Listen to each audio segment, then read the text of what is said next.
talking about the latest episode of Genealogy Roadshow, filmed in Providence, Rhode Island. Hope you're ready. Hi everyone, I'm Jennifer Alford, publisher for the In-Depth Genealogist, and I'm pleased to welcome our guests. First, we have Melissa Barker, who is an archivist and genealogist down in Houston County, Tennessee. How are you today, Melissa? I'm doing well, doing great. Glad to be here tonight. Great to have you.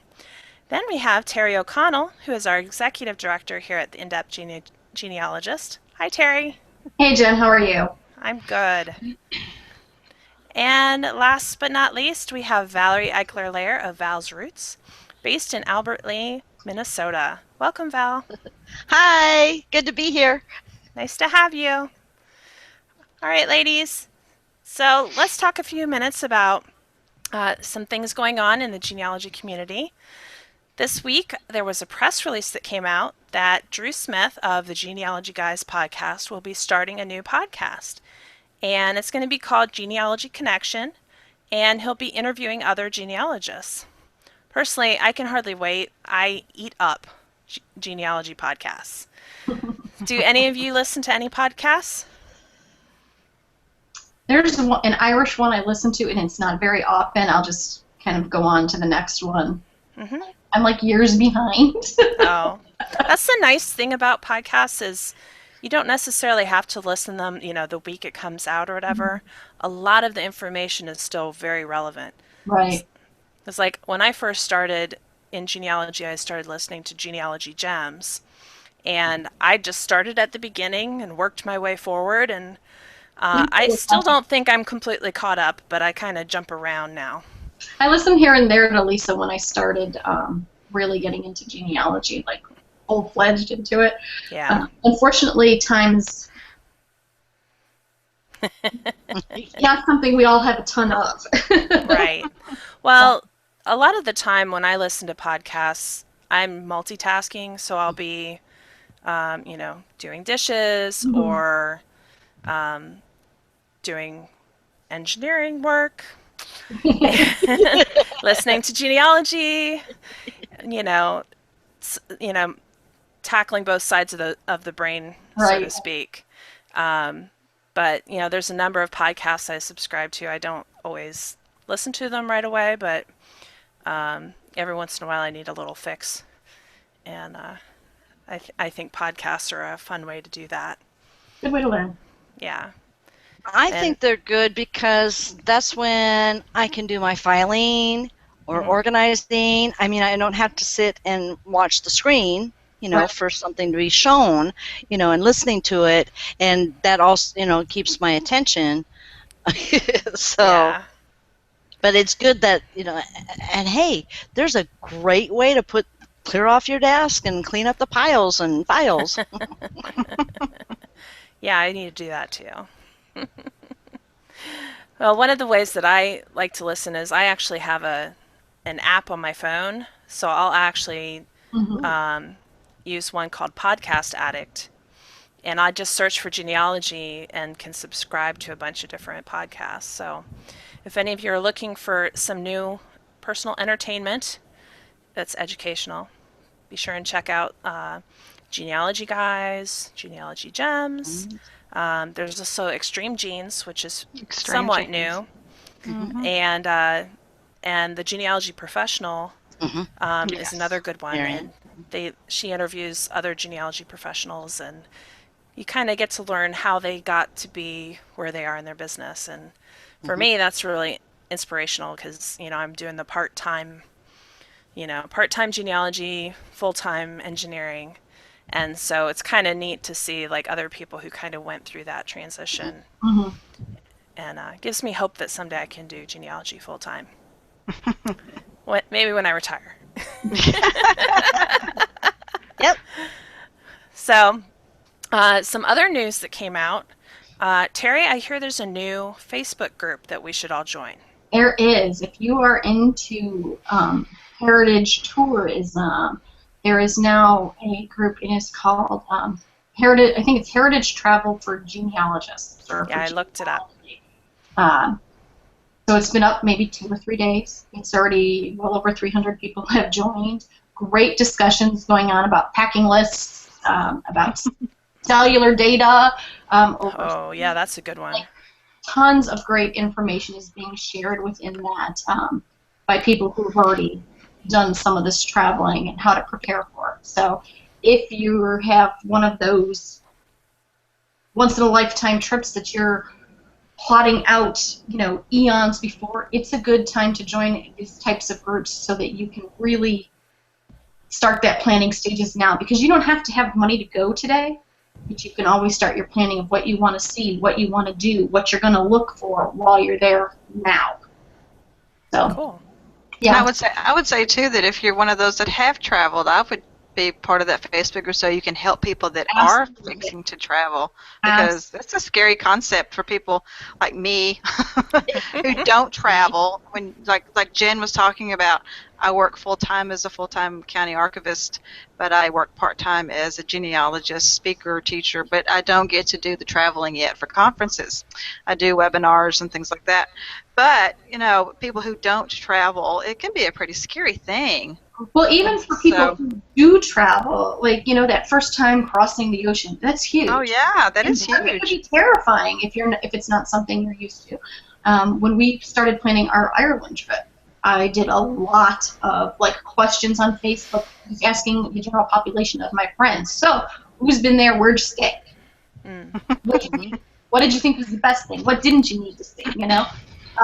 All of those ideas are being shared in one central place where you can now search the group instead of having to go, I know I spoke with Terry about this, and then you have to go through her whole timeline trying to find the conversation. Right. So it's going to be so much better. So you can search by word or location, or you can, awesome.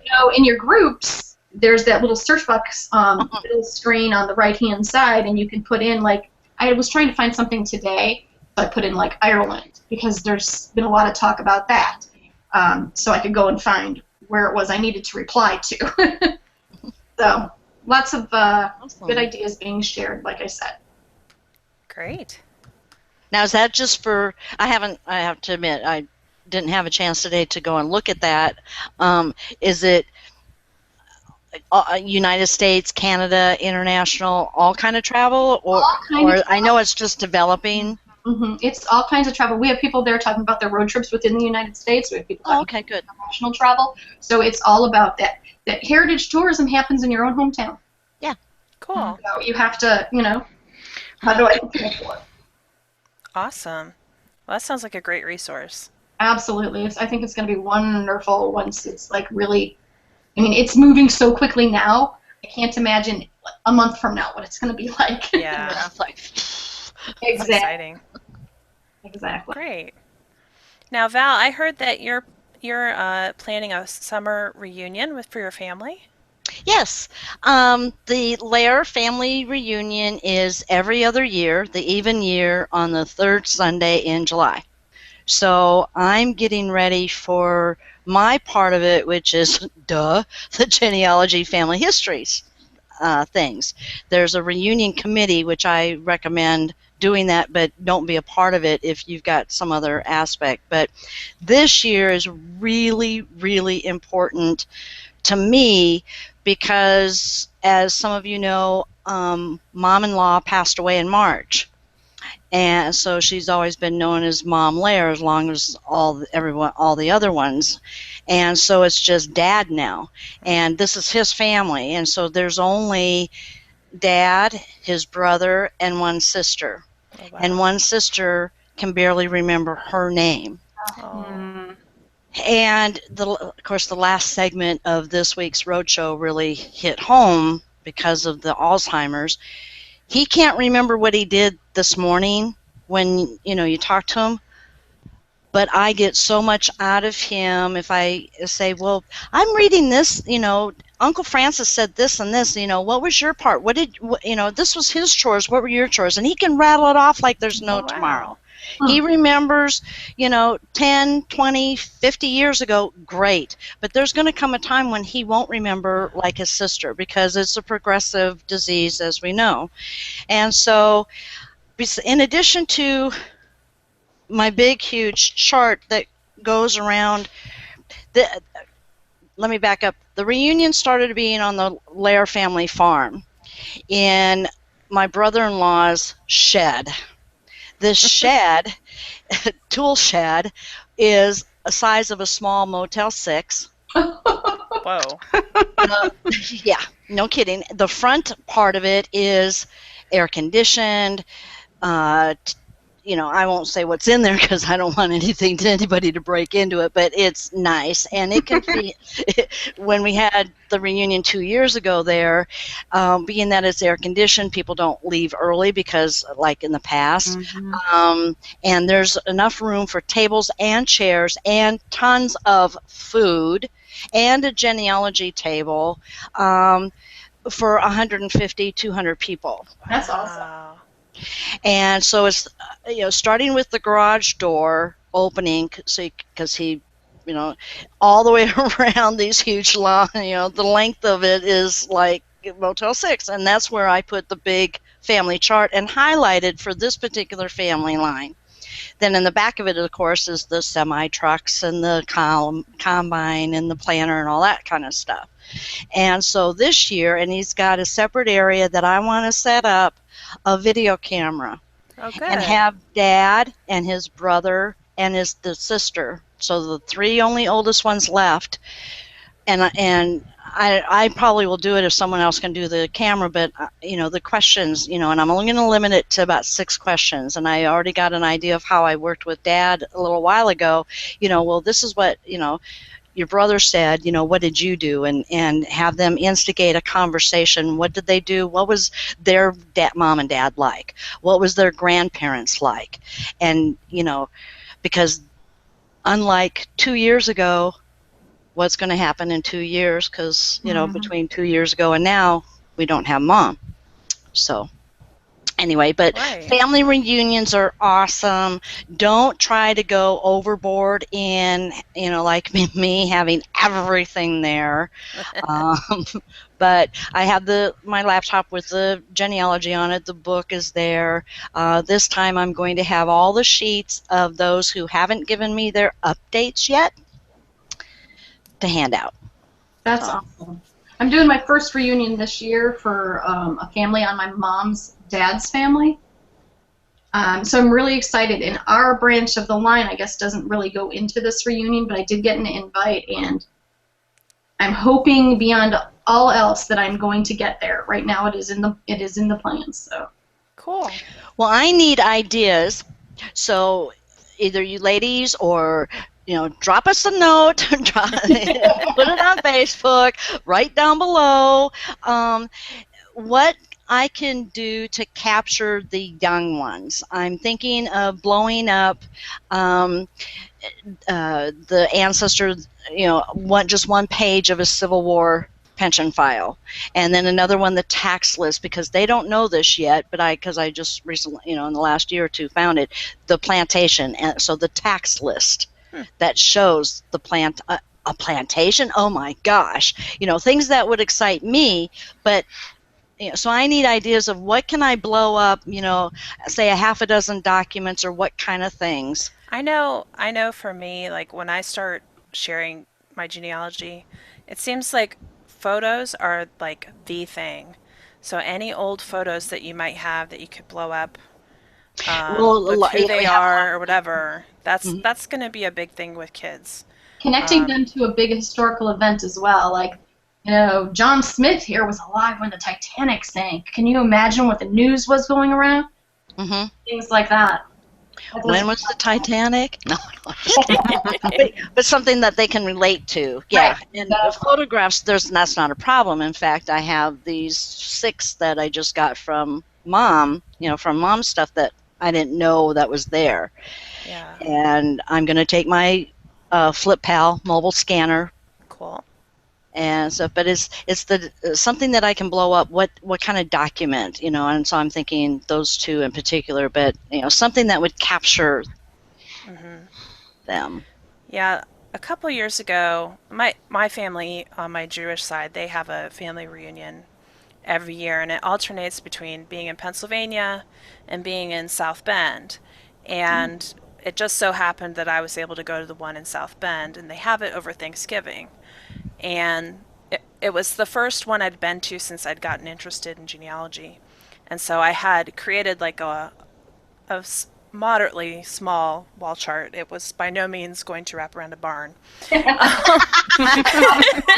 I hung it on a wall, and I noticed that, a lot of people enjoyed just being able to go up to it and, oh, here I am. And then I tried to have pictures next to who the people were, if I had them, so that they could see, oh, that's who great grandma and grandpa Engel were, and how we connect, because we have several different lines, that it may not be obvious how we're related to each other. By having that chart up, it made it a little clearer for people to understand that. Yeah. And, people always like to see their names. Well, I'd say go find your name. So yeah, it's fun to see the other ones it go also up there. encouraged people to, write down the information I didn't have. So I got a number of family group sheets out of the deal, so it worked out pretty nice. But now I've done so much more. I'm like, oh, I really need to make it to the reunion again so I can do that. But I think that's wonderful that you have such a large reunion. Yeah. We get maybe 50 at ours, and that seems like a ton. Yeah, we had 100 and I want to say 110. Wow. I have it written down, and one dog. Jaeger? Adopted? No, he's going this year though. Aw. But just today, I'm going to blow it up and in color, and of course cover it and protect it so it can't get wrecked. But I'm going to hang it because that's the other thing, is I'm going to instigate the all important, spit in a tube, because I got my DNA results today. And so now I can actually, and I was so hoping I would get it in time to have it so that I can instigate the layers. Absolutely. Yeah, that's wonderful. So anyway, Well, that's great, Val. And I'll certainly let you know if we get any comments from anyone with suggestions. Hopefully we'll hear from some folks. Yeah. Cool. All right. Something that's not going to take me too long. No, I'm joking. I can certainly go to the print shop and have something blown up and stuff, but I need some ideas. Sure. Great. Okay, so the real reason we got together was so we could talk about Genealogy Roadshow. So if you have not seen it, you might want to pause us and go over to PBS and watch Genealogy Roadshow. This is going to be Season 3, Episode 6 in Providence, Rhode Island. And have any of you been there? I have never been to Rhode Island. I'd love to. I have not either.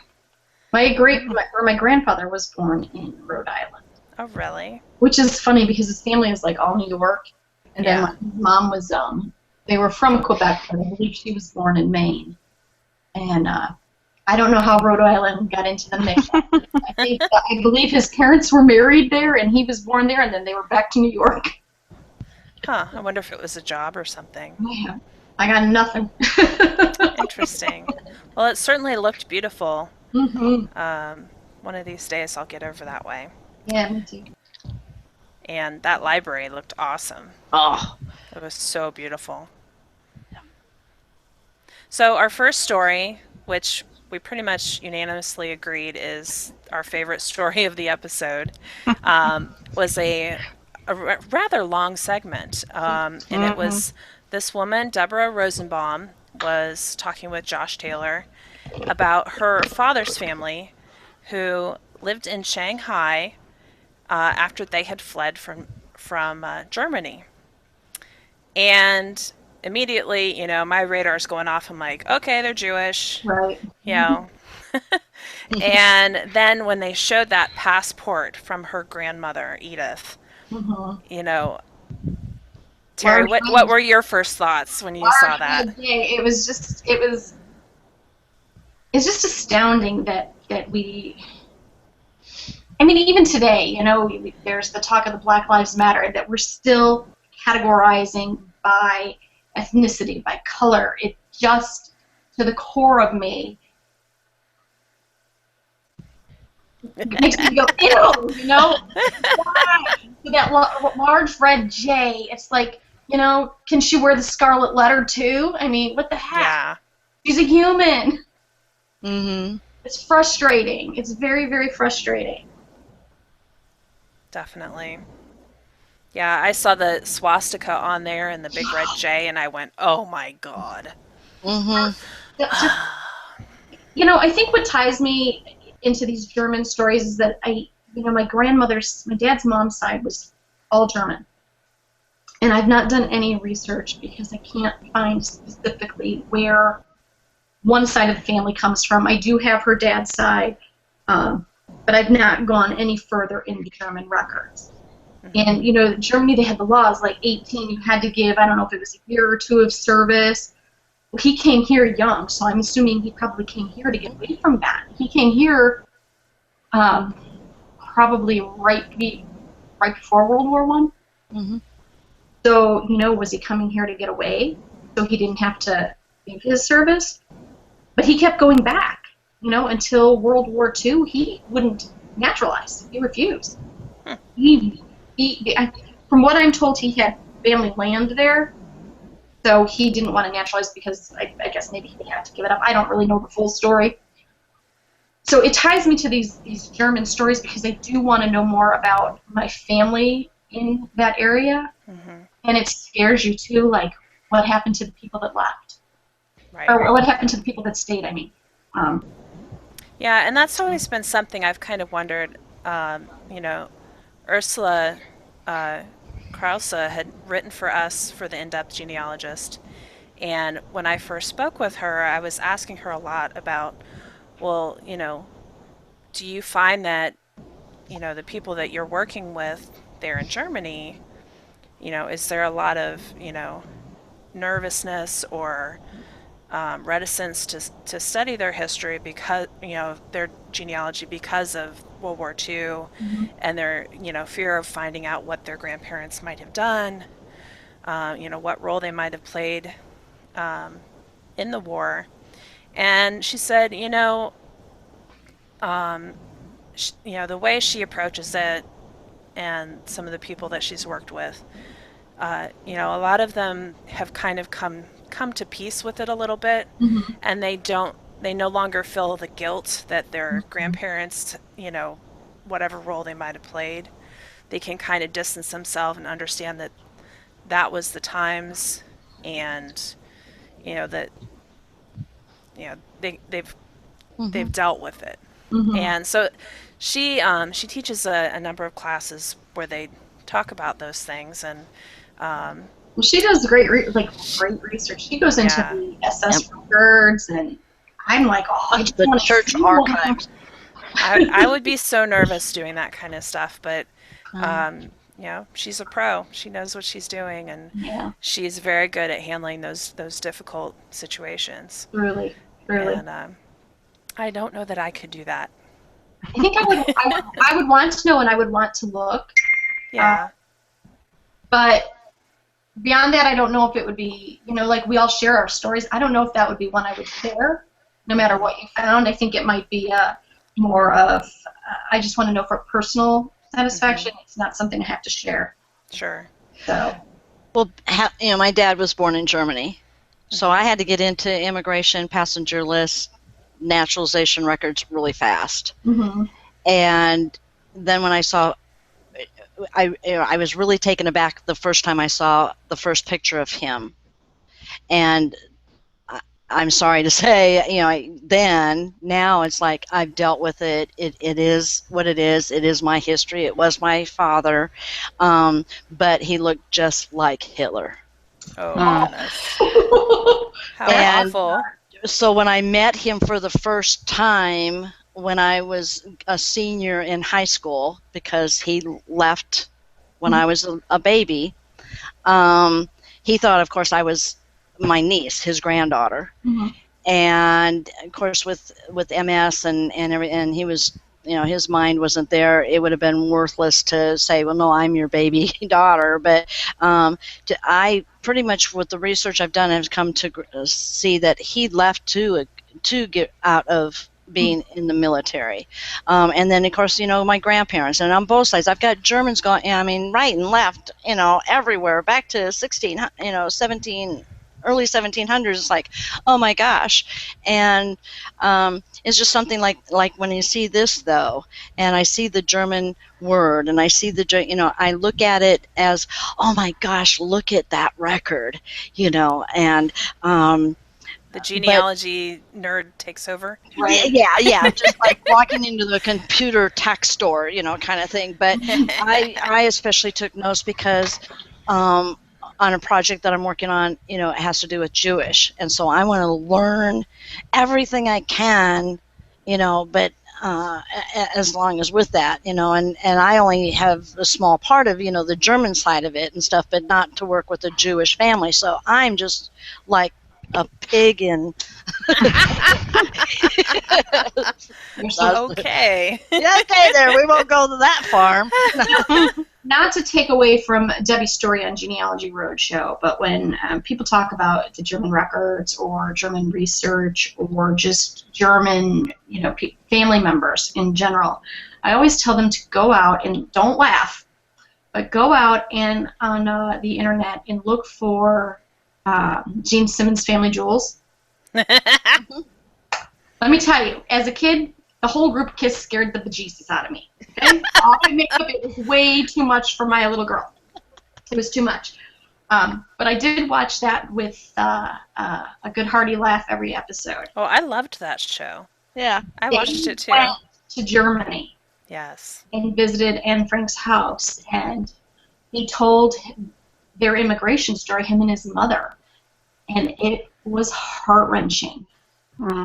To see him at the Anne Frank house, looking at a picture of Anne Frank, and tears rolling down this big man's face, like that you look at, like I equated him to Satan as a child. He didn't have the makeup on. Yeah, but to see the tears running down and just to see how he was affected, and to hear him talk about how his mother got them the passage to America, and they had to go to this office, and they said, raise your hand, and she did that, and they told her, no, you'll never do that again. This is, you raise your right hand like this. Yeah, I remember that too. Simmons, dude, I'm sitting there bawling. Yeah. Because it was just so moving. And I think it was like over 2 episodes that they did this. But it really is a great one to watch to really, I think, understand the German aspect of it. Mm-hmm. I don't know.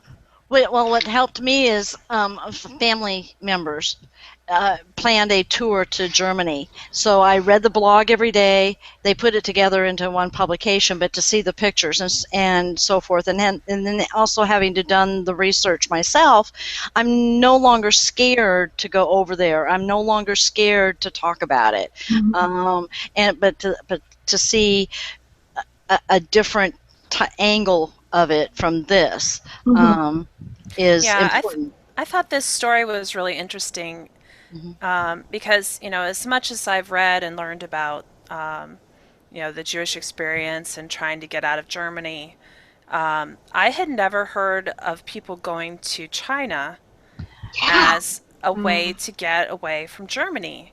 No clue. That was completely new to me. And, I knew that there were a lot of quotas that were in place that limited where people could go. And it was very interesting, and it's definitely something that I'm now going to pay a little more attention to, in my research. But also, it goes to show you the extreme steps that the Jewish people took if they had the means and could do it to get away. Yeah. And I love the woman. She went, before he was released or whatever, to go and get that stamp that allowed them to travel. It's like, yay! Smart woman. Yeah. What I loved is with that, they had all the dates. February of 39, they went to Italy. April of 39, they went to Shanghai, which was just before Italy aligned with Germany. I mean, They got very lucky. Mm-hmm. But then the Shanghai ghetto. Yeah. Yeah. Oh gosh, I had Bless goosebumps. you. I just oh man, the poor dude. Yeah. It I just have. like Well, I thought it was some really interesting documents that they showed, like the the list of the people arrested at Kristallnacht that were sent to Buchenwald concentration camp. That was really interesting to see. I hadn't seen anything like that. 30,000. 30,000 people. Yes. It's unbelievable. But, obviously, I'm a sucker for photos, so I loved the passports. Mm-hmm. And, mhm, Valerie brought up the travel document that they mhm, showed at the end because He was a man of no. Deborah's father, who had been born in Shanghai, was not considered a person born of that country. He was considered stateless. So he couldn't get a passport. He had a travel document with a darling little photo. He was so Oh, cute. He was know. cute. But I had never considered that. I've always heard, if you're born in another country, you're considered One of them. One of one, their. as though you're, say you're born in France, you're a French citizen, Right. whatever. But I think that's probably more of that's our laws. Yeah, So maybe it's something we should look into. right. Did anybody else? I noticed this, and maybe it was just me, but it seemed when they showed the passport and the travel document that Deborah wasn't like real excited or something, like she'd just seen them for the first time, and I wondered if they got those documents from her. Oh, I didn't pay attention to that. I did She think was that she excited had about seen the the other. photos. Because I would have been just over the moon when if I'd have Yeah. seen something like that. But she was excited about some of the other documents, but those she didn't quite like she'd already had seen them before, or Well, or they were hers. the pictures of the two in the passports, she was excited. Ooh, look at the pictures. Have you ever seen them before? No. But then to look at, it's like, oh, okay, this picture, I'm looking at the document. Pause so I can freeze frame it right on there and blow it up. But yeah, but she was really into Josh's explanations, Mm-hmm. and then the hard part, are you okay? I think it was her. Are you okay to go on? And It was really nice that Josh, showed that concern. mhm, You know, Yeah, I- he does well with that. I remember a does. previous show. There was a real tense, and I think it was about the Holocaust as well. But there was a real tense moment, and he was very considerate and like, okay, are you okay? And mhm, so he definitely he does well with that yeah, because it could be a very sensitive and difficult topic for some people. Yeah. So yeah, I thought he did well with that. Okay, are we ready But to I move will on? say this, though, really quick, that Yes. I found it kind of cool. They stayed 8 years before they moved on to the U.S. So it was 47 when they left Shanghai and came to, I believe they went straight to California. And then 2 years later they naturalized. So once they were here, it was pretty quick after that, Right. So it was cool. Definitely, it was my favorite story of the night. Yeah. That a was good one. lot in there. I tell you, my hand was broken after doing that one, because I wanted to get all the details for historical and to help learn, and then also guiding others. So yeah. Yeah, I definitely learned a lot just in Mhm. that episode or that segment as well. Mm-hmm. So our next story is Mike Pellegrino, and he was talking with Kenyatta about a story that he says may or may not be true, and he wants to know the truth. And in the story, it said that his grandparents were left with an Amish family, and that his grandparents, was it grandparents or parents? were like excommunicated? Grandparents. Grandparents. Okay. So there was all this confusion about, well, who was really Amish and what was the real story and why did they get shunned, and so it was pretty interesting. I know Terry pointed out something about photographs. Well, my first thought watching this, beyond, okay, this is very interesting because we don't get a lot of Amish stories. I think Katie Seagal's been the only one that touched the Amish. Yeah. Was definitely the pictures. If you think back to the murder of the kids in the school, the Amish kids, it was pictures of barns. Like, they were trying not to get the Amish because they don't like their photos taken in the sun. And I believe it has something to do with, like, it steals their soul or something. I'm not 100%. Don't quote me on anything. Do your own research. It's just a discussion here. So that really, like, my first thing was, oh my God, where did they get these pictures and who was taking them and how were it? Well, seriously now, because I did the Trail of Tears and the American Indians, they don't like their cemeteries photographed. Another crazy, funky thing. We went to the cemetery without our camera. Very hard for me. Very, very hard for me. But I did it. I believe I took some outside, like driving up to it, but that was it. So I was very concerned about that, like, really, where are these pictures coming from and how dare these people?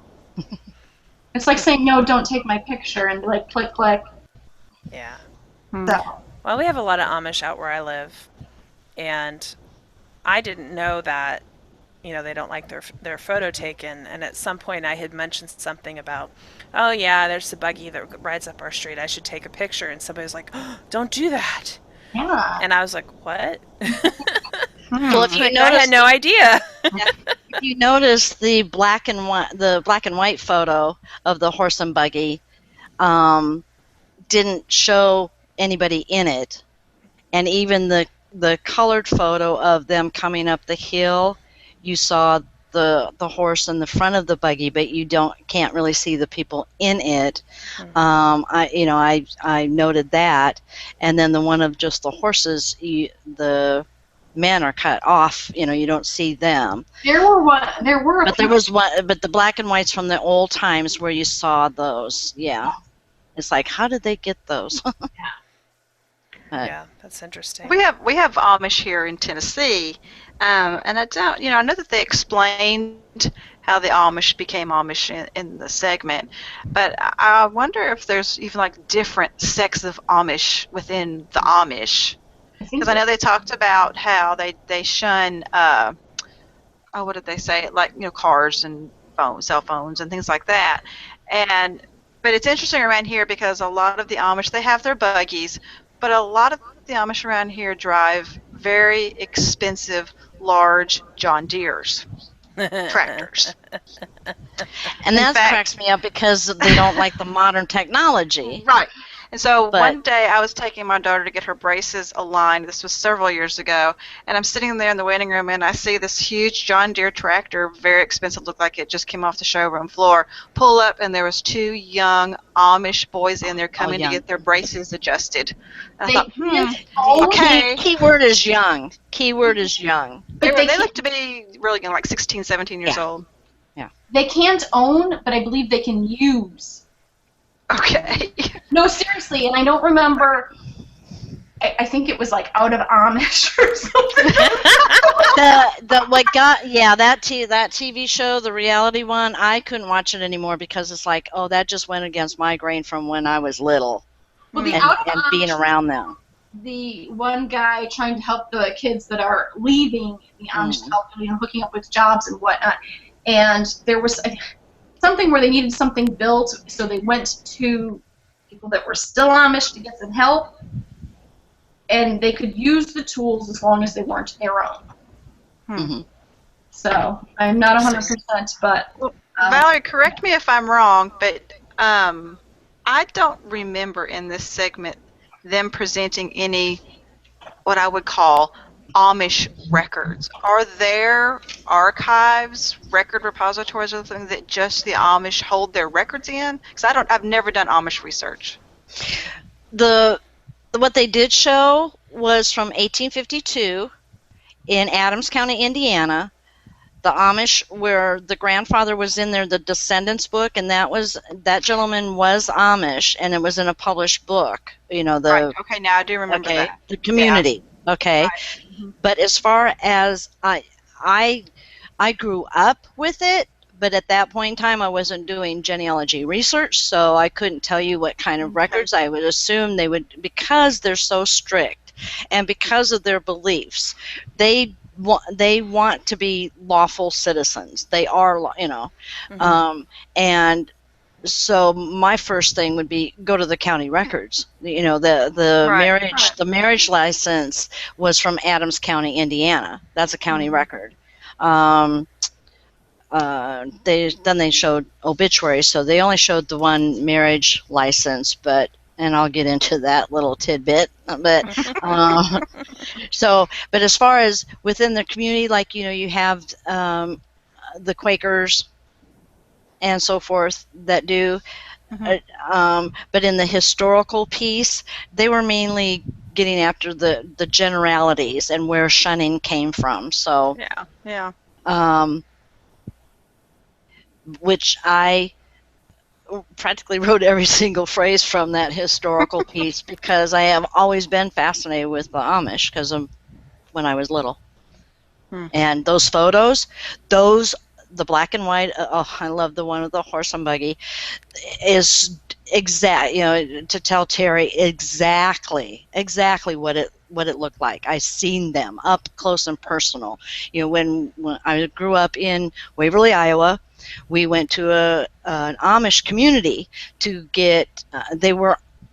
Those people could make horse bridles and harnesses like the best, and out of leather, and that's why I love the one of just showing the horse with the harnesses and so forth. And so we would go down there, and that's where we got all our tack, even though the horse sale barn was right there in my hometown. But we'd go there, and the only thing I have left of it, and this is like when I was 6 years old, I don't have any of the bridles, darn, but I have this little decorative thing that hooped on the side of the bridle. So that's what I have from being 6 years old. But anyway, I digress. Cool. But then they, what cast iron is, they would make these cast iron little people. And so I had like a little, house of, little people and a coffee table and a bench, and I just they were awesome, and they were awesome people. They would talk. You would see the kids play and stuff and so forth, but not driving John Deere tractors. And if the colored photos that were in the segment, those were real. It reminded me so much of down in Iowa. I don't know where the pictures were taken. But then, of course, I got really excited when I saw that book and saw what I thought was the name Eichler. My maiden name. You see that? It was it was Eicher, but so I was like, darn. I found it interesting too that they talk about that the Amish have kept their language. That was it Swedish, Scandinavian? What was it? German and Swiss. Swiss. And I've actually been around some of the Amish around here and listened to them speak, and they do. They have that. Yeah, it was. I was just always so fascinated when they just touched my heart, and I was so excited to see that part, and also Katie Siegel's part, because that brings our little kid out. What I saw that was just glared when the marriage license was showed, yes, Kanyata, I'm correcting you. I know, it may be on the editing floor, but the marriage license is not a marriage record.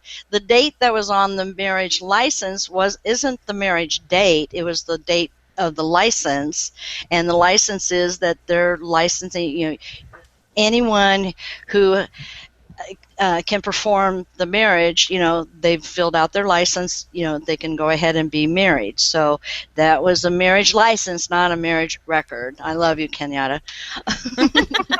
So, but all that they showed after that, the obituary and stuff, and that's, I never heard about the shunning. I can't imagine, but the look on his face, he practically just turned ghost white when it happened, not once but twice. Mm-hmm. Just the gentleman Michael was surprised to hear about a divorce in the 1800s. Yes. And I know, as a genealogist and as a genealogist and an archivist, I have archived many a divorce from the 1800s. So it's something that that the viewers that should know, that there were divorces. If you're looking for a divorce or wondering what happened, you can look for that divorce in the court records back then, because they happened. Oh yeah. Or in the archives, maybe they have the record there. Mm-hmm. Yeah. Mm-hmm. Yeah, I thought it was a very interesting story. Very, very complicated with, different people getting shunned, and then the children getting taken to different family, and Mm-hmm.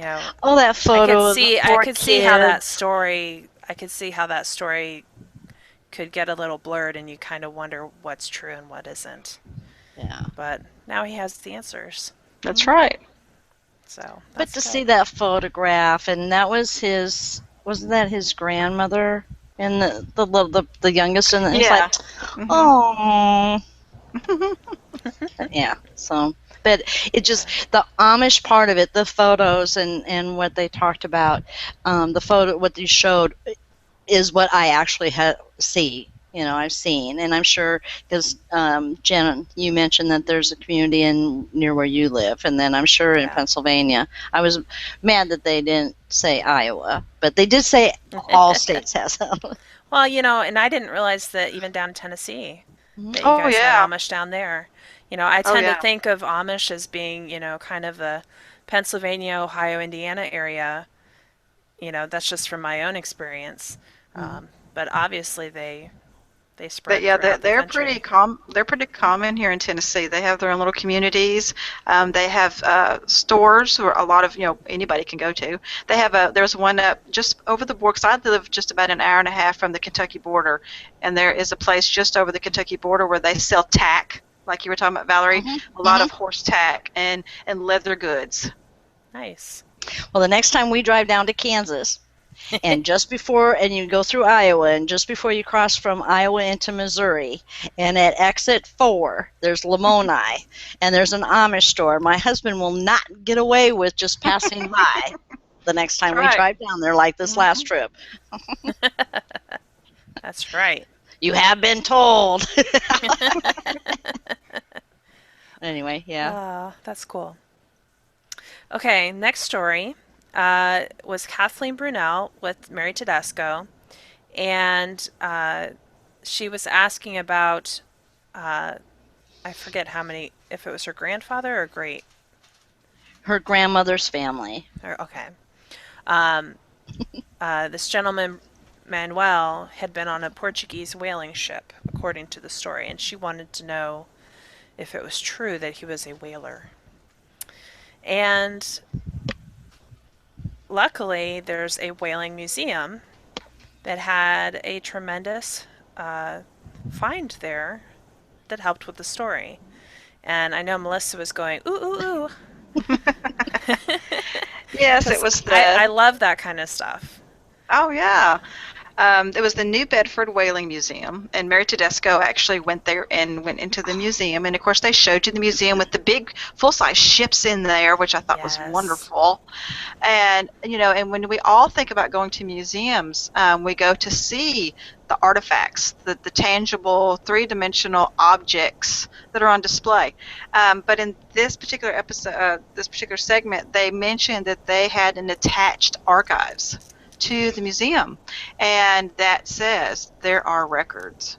And the records that they found in this archives, if you'll remember in the segment, were these journals, right, that had drawings, wonderful drawings, and the whale stamp that they stamped. That was so cool. I saw that and I was like, oh my gosh, It killed 6 whales in one day. And you're like, where did they put Holy, them? how big were these whales? But when I teach my classes, my genealogy classes, and I do my webinars and I write, when I list, I say archives, libraries, historical societies, genealogical societies, and university archives, but I always add museums. And I always take an extra minute to tell people, check out the museums. It may not always have them, but you think about someone who's donating whatever their collection is to a museums. A lot of times that comes with paperwork, documents, records, photographs. And so it's not going to be readily visible because they want you to come and see the artifacts. Right. So when you go to a museum, ask them, do you have records? Do you have small archives in the back room? You know, ask them, and you might be really surprised. Well, if you all come through Albert Lee, where Interstate 35 going north and Interstate 90 going west, where they intersect, the Freeborn County Historical Society Museum, that's where the genealogy library and the archives is. You know, same thing down in a couple of counties in Iowa. The Steele County, just north of here, where I've given presentations. The Historical Society Museum, the archives is there, the library is there, but so people automatically know that. But you're right, Melissa, you got to ask, you know, wherever you go, always ask that next leading question. Right. And if you know, come to recently I'm working on a course for the National Institute of Genealogical Studies. I'm doing a Jewish course for them. Ooh. And yeah. I'll let you know when it's ready, Val. It's been a long process. I'm surprised they still want to work with me. I've been so slow. But I was working on some of the resources that are available, and the United States Holocaust Museum, they actually, you know, not only do they have the exhibits, but their top level of their building is an archives and library that you can research at. And the first time I went there many years ago, I didn't know that. I wasn't interested in genealogy at the time. But they have an excellent resource there that probably, you know, 99% of the people who go through the museum have no idea about. And so, yeah, all these museums, there's probably vast amounts of information that you don't even realize that you could potentially get access to. I'll tell you another one too. I don't live too far from Nashville, Tennessee. We go there all the time. It's about an hour and a half away from us. They have the Country Music Hall of Fame. Oh, right. And when you go through the Country Music Hall of Fame, you know, they have, you know, Barbara Mandrell's dress, and they have, you know, Conway Twitty's suit, you know. Nice. But they have a whole archives in there. And when a lot of these things are donated by the families of these country music stars, a lot of times it includes their personal papers, their personal genealogies, family histories, and things like that. And so you wouldn't think a Country Music Hall of Fame would have genealogy records. But ask, you know. Right. The same way with a library. You see what's on the shelf, but ask to see what's in the back. Yes. Do you have anything in the back? You know, like city directories, because they don't keep them out on the shelves, or yearbooks, you know, yearbooks or plat maps, and you know, and like you know, the archives, any place like that, especially when a museum or anything. You know, I asked down at the Legoland in Kansas City, do you have an archives? Do you have records here? You know. Yeah, because the reason about asking is because a lot of people might say, well, how come the archivist or the librarian isn't going to just tell me that it's there? It's because they work with it every day. They're so familiar with it. They don't think to tell every person that walks in the door, hey, we have archive materials. So ask, you know, and then they'll be like, oh, yeah, we do. Hey, you know, we'll show you. Right. Very cool. Very cool. I really enjoyed seeing the Whaling Museum. And those journals, I just love diaries and journals. I don't have any in my family documents, none, but it's like old letters. I don't have any of those either. But so when I see them and I see that people have them, there was somebody on Facebook the other day that started a blog, and they're starting a blog because they just inherited 72 scrapbooks. Oh, wow. Whoa. And I was like, wow, I don't even have one scrapbook from my family. 72? So That's yeah. cool. Don't look My over there, Melissa. You don't want to see my scrapbooks. No. well, I My was high lucky. school this big. My grandmother on my dad's side, she did a scrapbook of my father's accomplishments. So I have Aw. like his little birth announcement and photos, and I Oh, have that's so all his neat. report cards. And he was in a Boy Scout troop, and I have his ribbons and stuff. And she had put all of this together. She did a couple for me and a couple for my brother. And so we have these, one of these days I need to sit down with my dad and like, did you know that your mom did this for me? And pick his brain about what he remembers, of being in the Boy Scout troop and all that. I think it would be really Yeah. entertaining. Yeah. Well, that's But like these photo albums that I didn't know that Mom had. I'm going to take, just a few, just look at a few with Dad, not the whole, like I would like to do. Let's just sit and get all the way through this, from first page to the last one. No, no, no, no. But pace because, yourself, yeah, but because they're so long ago and he'll remember, right? Hmm. I'm hoping, that he will remember most of who is in the photos so I can sit there and I can write them down. Cool. Um, But I yeah, hope so so. anyway, we get off. Yeah. Yeah, we're a little sidetracked here. We are. It's Exactly. genealogy. Ah, we can't help it. It's our Now you know favorite how topic. it's easy to go down the rabbit hole. Yes. Yes, definitely. Okay, let's move on to the fourth story, which was Craig Olson. He was talking with Josh Taylor, and he was interested in his third great grandfather, William Lampier, who changed his name supposedly to William Hull, Hull. And he was wondering why he would do such a thing and if it was really him. And I thought it was a really interesting segment and an excellent exercise in how you have to try and connect the dots sometimes. It was really good about that, but I love the first thing. Yeah, of course, showing them in the census that he was a clerk, and then in Yeah. the newspaper that he left, and he took 5,000. He was a county clerk, and I go, Yes, he oh ran off God. with the money.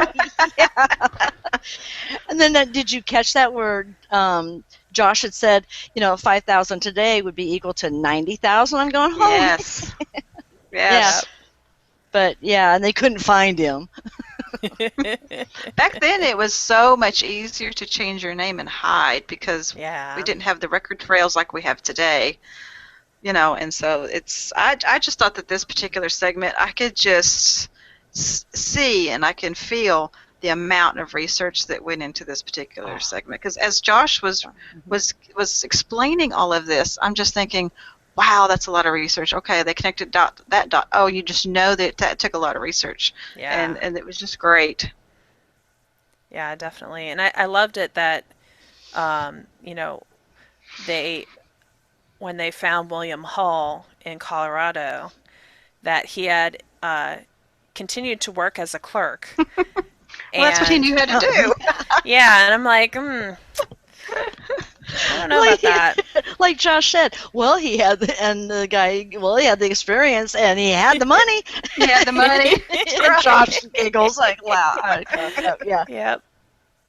But Yep. did you notice the small dot that you could connect the William Lamphere to the William Hall from the I'm familiar with Colorado research because I lived there for 26 years, but 1885 state census had what? That would have been a possible dot. The middle initial. I was going to say the Oh, Because yes. it was William L. L. Hall, Mhm. and then another, the mining document. Anyway, W.L. Hall. Yeah. Yeah, Yeah, I don't know. I found it really interesting. I do kind of wonder, and of course it probably ended up on the cutting room floor, but I kind of wanted to know more about, like, was there a William Hull before that time period when William Lamphere would have, was there some overlap? I want to make sure that there wasn't already a William Hull there and they had the right guy. Yeah. yeah. But, Yeah.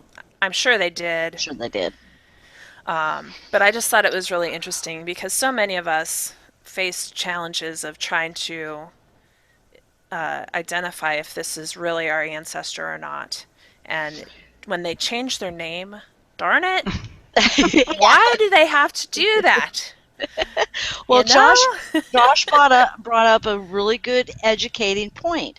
When you are working with name changes, and not just that, but other things too. But name change, you always look at who's around them. You know, who did they marry? He listed in-laws, uncles, aunts, cousins. You know, the fan. The fan, yes. Club, but. You know, to look around them, and that was a very good teaching point, you know, there, and that's what brought them to, you know, the beach. But I want to go in because I've got some Colorado records here, but I want to go in because on the marriage record, and that was a marriage record, they had Hannah Beach, but they had Herc in parentheses. I saw that. And I learned, and I've always taught that the maiden name is in parentheses when you're talking about, you know, the woman after marriage. And so I'm wondering if that was her maiden name and Beach wasn't. You know, but, you know, again, that ended up in the floor because they did have a record where she was prior to marriage. But yeah. Yeah, I thought there were a lot of interesting lessons in that. Oh, it was, really. And I enjoyed Craig's reaction of, you know, oh, well, this is even better than finding a famous ancestor and finding a notorious one. Or, I can't remember exactly what he said, but notorious instead of infamous, yeah. Yes, I love good dirt. Exactly. I'm like, I would much rather find a nice notorious ancestor than a famous one. Yeah. Yeah. I have my husband's family, his great-great-grandfather, when he passed away, all of his adult children, and they were all adults, married, had kids, they all changed the spelling of their last name to something different. The original name was Herndon, Herndon. And my husband's great-grandfather changed his to Hearndon. Another sibling changed it to Harrington, Herrington. Then another one changed it to Harrington, Harr. And that is one thing to have your ancestor's surname be changed out of someone writing it down wrong, or, you know. But when it seems like it was a deliberate act, and then the family seems to have just buried it, it's difficult to try to figure out why did that happen. Right. And now, did you find records that showed the legal name change? Okay, because not a legal name change, but the records from before the man died and after, and today, and all this happened in the county where I live. And so in this county, you have these siblings that have had descendants, and so you have Harringtons that live in one part of the county, and then you have Herndons that live in another. And I'm like, it's all the same family. Oh my gosh, how confusing. It is, but there's nothing on paper that I can find there. I have a piece of my husband's great-grandfather's, like a diary journal. He kept a little bit of one, and on this one page he was extremely deliberate to say that his name is, and he spells it out, but it's the name changed. It's almost like he's trying to convince someone. Yeah. It's but I know that when you look at the records that go back, that there's another spelling. So it's been one of my mysteries that I've worked on. Wow. Well, look for those legal name changes in the county. Always start with the county first. Oh yeah, but there isn't no such. But if they're not, you got, they did, you had the paper, you had the documents. Yeah. You can't help but think with something like that where they all changed after he died. You can't help but think they were doing it out of spite or something. Yeah. I'll tell you one real quick. Why did he pick the name Hull? I wondered that too. I wonder if that came from somewhere in his family. Where or a friend. Yeah. Maiden name or something. I'm going to tell a real quick name change, and then we'll go on. I know we're running late, but here locally, there's a store that's been in the same family, and it's still in the same family. And it's been in the same family for like 60, 70, 80 years. And before the gentleman who owned the store passed away, I was doing client research at the time, and I did his research on his family. And the original name of the family was Cleghorn. Okay, Cleghorn, Cleghorn. Mm-hmm. But actually, it's Cleghorn, Cleghern, is how the store is named. And I asked him, I said, why did the name change? And he says, well, that's quite funny. He says, my grandfather ordered some stationery, and it came in, and the name was spelled wrong, and he pinched pennies so bad that he just let it go, and that's how the name changed. I thought, how Classic. funny. I love that. Oh, that's great. That's Oh. awesome. Okay. I just love that story. There's some names you see that, oh my gosh, why didn't they change their name? Yeah. So. Oh, that's hilarious. All right, we are really running late today. We are. It's just because we have so many stories to tell. Our next one is Laura Monti with Mary Tedesco, and as soon as they said what the story was, I was like, oh, it's got to be Mary. It's got to have that Italian tie. And, sure enough, it was Mary. And so I won the game. Woohoo. And they were talking Drink. about, yes. No, I'm sorry. Drinking game. I'll drink my water. Cheers. Yeah. She had found a cookbook that was the Del Rossi Macaroni Factory. And so she became intrigued at the thought that maybe her family business back in Italy, maybe they were pasta makers. And I really loved this. I thought, oh, wouldn't that be cool, to be able to find that, as you go back. And darn if it wasn't the case. It was a recent development. Yeah. They were carpenters before. But, And I was really expecting to see the macaroni in the family. I really was. I was too. Yeah. It was, but it was so cool, and I just loved her dad, the little Italian guy. He was awesome. But the occupations seemed that just struck me this afternoon when I was finishing watching the recording, and it's like, wait a minute, now they're talking about occupations again. You got to look at the occupations, and they're explaining and having again that education moment, and which is true. And I'll never forget, I had a client project where that's all he wanted to know. I want to know the occupations of my people, my peeps. Okay. Interesting. Now you want to know this? No. I just want to know the occupations. So it struck me when they said carpenter, and I'm going, well, maybe they build the building for the pasta factory. There you go.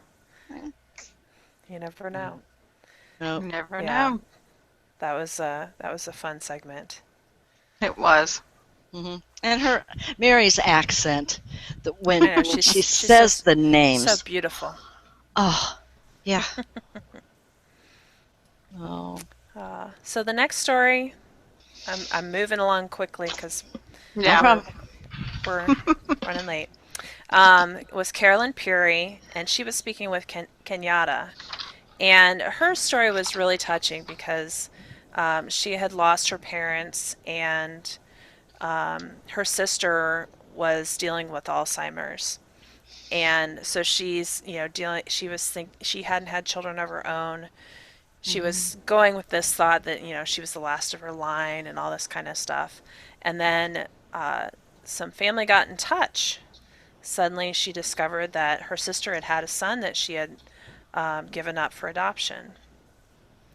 And That letter, I just saw stars and got goosebumps. It's like, oh my gosh. Yeah. suddenly she had family that she didn't know about. And she wanted to help and let him know where his family came from. So it was really, really kind of neat, how that worked out. And so, of course, she was very interested in, was it her grandfather? Mhm. Yeah, Her her grandfather. grandfather, Otis Carr. He had served in World War One, and according to the story, he had served in a Jewish regiment. Yeah. And no, Kenyatta says, that story that you heard was just the a story. story. The story. But Cracked me up. I learned a lot in this segment. Mhm. Yeah, when they were talking about the draft card, I've looked at tons of draft cards, but my people are white, so I never noticed that for the African Americans, they would cut the corner of the draft card. This was like, oh, Light bulb. did not realize that. And then at the bottom of the screen at that point in time, along with a couple other moments, but they had at the bottom clipped corners.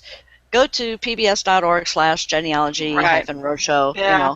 Oh yeah. So, Yeah, yeah. I love when they have those little info bits to Mhm. entice people. Mhm. But I thought that was really interesting. And instead of serving in a Jewish regiment, he actually was serving on a construction regiment.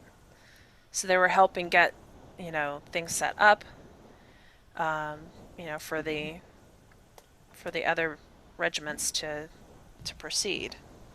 Well, you probably would remember, the Roots was just on, Yes, I and haven't then we finished had. watching it. Oh, it's so good. I won't tell you. I'm at the end of the third segment, so I'm almost there. It's but so good. Yeah. I really enjoyed this run. We should have an episode where we talk about that. Really. We should. That'd be great. But they explain about the blacks in the war, obviously, and then there was an episode earlier and then again now Kenyatta brought it again, as far as they were in the service units, building the bridges and building the roads and so forth. And I really liked what she said when she said, if it weren't for them, where would we have been there? Mm-hmm. Yep, So everybody had a part. That's right. definitely. Yep. There goes, I need my box of Kleenex again. Yeah.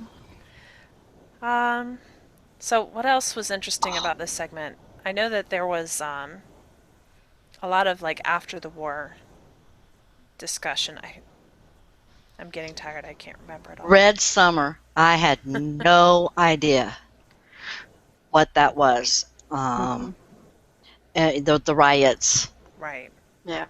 And here Otis went. He was serving our country in France, and he comes back, and the riots and the beating up and stuff is like, oh my gosh. But then sometime after that, the 1920 census, when he's a teamster, and I liked how she brought up that meant a railroad porter. I thought that was interesting. Definitely. And the OMG moment when it's the original application for a headstone with the red check marks. Yes. For military. Yeah. Yep. Oh. So, Carolyn's story really touched me, and that's why I brought up during the family reunions we talked, earlier tonight, and how important it is for this family reunion to photograph Dad and his brother and sister, and because we don't have Mom there anymore. And so when they showed the photographs that Carolyn had, and she had so many, and they really got the point across, at least to me, when they faded those photos out of the picture because the stories are gone. Oh my gosh. There was another box of Kleenex. Yeah. Yeah, that was very moving. Yes. Yeah, we need to capture those stories while we have the chance. And you don't have to wait until a family reunion or have No. a family reunion. I mean, No. because too many things can happen. When we first decided that it was going to be every other year. Everybody says, "Oh, that's too often. We see each other every day." Well, no. Now look what happens in between, Mhm. and so don't worry about having a family reunion. I'm gonna Skype. There's so many ways. Yep. I'm doing putting together a webinar that I'm going to be giving to the Georgia Genealogical Society in July on family gatherings. Okay. And the concept is on how to drag the information out of your family, because we all have those family members that are like, well, why are you doing that stuff for? Because they don't have the passion we have. I don't remember that, And so some of the things I'm showing people what they can use is tactics and tricks to get your family members talking. And like Valerie said, and like Jen said, we don't have to wait for a family reunion. My family, neither one of my families on either side, or my husband's families, we don't have family reunions. They died out a long time ago. Yeah. But we get together for birthdays. Yeah. We get together for See? Father's Day. Christmas. And so yes, and so use those times to sneakily get your not only your older family members, but even your same age as you, or your siblings, or whatever. Talk to them about what they know. Talk to them about what they experience. Because it's like for me and my brother, I have one sibling, and he's 6 years older than me, and we lived in the same household for all those years. I have just now figured out that what I experienced and remember and what he experienced and remember are totally different. Yep. Different perspectives or different even activities. Yes. And a lot of it depends on your age at the time, Mm-hmm. what your perception Or boy of or things were. girl. Right. True. Yeah. My brother would tell me, well, this happened. I'd say, when did that happen? Well, because maybe my parents shielded me from that, or they didn't allow me to be there for that, Right. or whatever.